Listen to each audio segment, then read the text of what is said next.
This is Coffee with God, and I am Father Jose. Let us begin this day with the Word of God and a short reflection. A reading from the Holy Gospel according to Luke, chapter 24, verses 46 to 53. Passage taken from the Message version of the Bible. He went on to open their understanding of the Word of God, showing them how to read their Bibles this way. He said, "You can see now how it is written that the Messiah suffers, rises from the dead on the third day, and then a total life change through the forgiveness of sins is proclaimed in His name to all nations. Starting from here, from Jerusalem, you are the first to hear and see it. You are the witnesses. What comes next is very important. I am sending what my Father promised to you. So stay here in the city until He arrives, until you are equipped with the power from on and high." He then led them out of the city over to Bethany. Raising His hands, He blessed them, and while blessing them, took His leave, being carried up to heaven. And they were on their knees, worshiping Him. They returned to Jerusalem, bursting with joy. They spent all time in the temple, praising God. Yes, the Gospel of the Lord. Reflections on the Gospel according to St. Luke, chapter 24, verses 46 to 53. Every Sunday, we profess through the Creed, He ascended into heaven.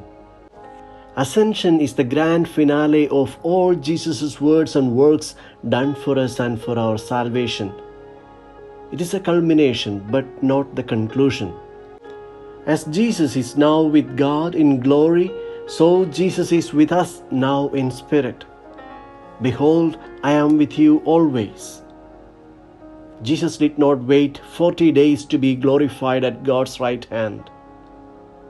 Before the Passover meal, Jesus had told His disciples, "The time has come for the Son of Man to be glorified," which means His passion, death, and resurrection were already His glorification. The biblical accounts of the Ascension focuses on the mission given to the disciples. Luke records both in the Gospel and in the Acts of the Apostles that the Ascension took place in Jerusalem. But in Matthew and Mark, the event occurred in Galilee.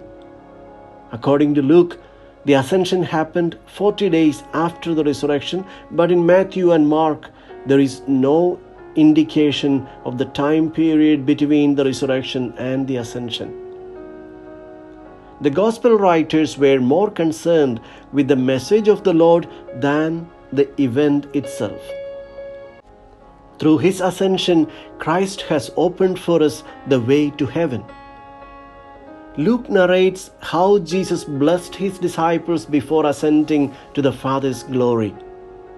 The evangelist is referring to a Jewish tradition of the high priest blessing the people. At the end of the liturgical celebrations in the Temple of Jerusalem, the priest would come out of the sanctuary to pronounce a solemn blessing on the faithful. After the blessing, they returned to their occupations, confident that the Lord would bring success to all their efforts and all their labors. Jesus imparts a final blessing that would accompany the community of His disciples, which gives them the guarantee of success of the work they are about to begin. Luke stresses on the joy of the disciples after the Ascension. The disciples returned to Jerusalem with great joy. The disciples rejoice because they have understood that the enemies could not destroy their Master. They have experienced His resurrection, and now He promises to be with them always. The resurrection and ascension of the Lord showed them that everything that happens in their lives, successes or misfortunes, joys and sorrows, are all known to God and in the divine plan. They realize that Jesus has not left them but is remaining with them. Now he is no longer restricted by time and space. He is with everyone forever. With the ascension, his presence has multiplied. The challenge of sharing the good news with all mankind should begin with our own life of Christian joy amidst the struggles of daily life.